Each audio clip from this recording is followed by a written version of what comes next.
Today we're going to be installing a dash cam in my wife's Mercedes EQS, and it's an aftermarket dash cam with two cameras, front and rear, and we're going to install it today. Now, people familiar with Mercedes may know that there is a dash cam app available through the Mercedes-Me App Store. It's $200 in the US, and it's a one-time payment. However, the limitations there is you only record through the front camera, and that's it. And the front camera quality isn't very good. Also, I've read that the app requires you to enable the recording every time you start the car. So far from ideal. This kit is a dual cam kit from FitCam X, and it has built-in memory, Wi-Fi, or it comes with an SD card, Wi-Fi. It's got a front and rear camera. Resolution for the front camera is 1440p, so much higher than allegedly the front camera of the EQS. So we'll go ahead and install it today, and I will provide links to the camera in the description. And yeah, enjoy.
While you'll see me struggling getting this cover back on, I'll tell you how I ran the cable. I ran it through the headliner past the driver's side B pillar, up and around, down to the driver's side C pillar, and into the trunk area where we see here.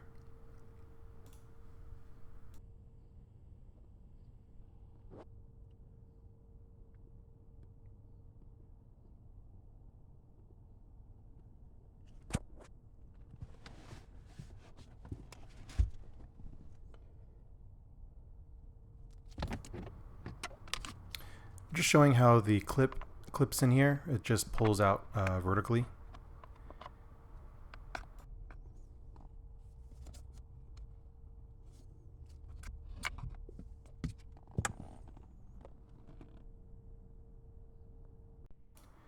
Here I fed the wire through the headliner and up through this hole.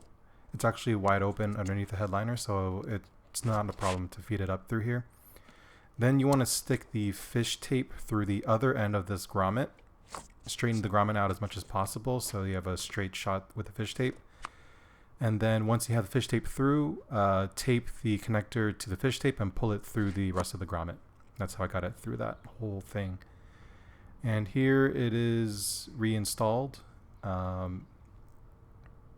The wire goes to this grommet that was reinstalled. I bundled up the excess here. I'm going to tuck it in to where the headliner is. Ran the rear camera to it, and that's it. That's how I was able to get it cleanly installed and put back together like this.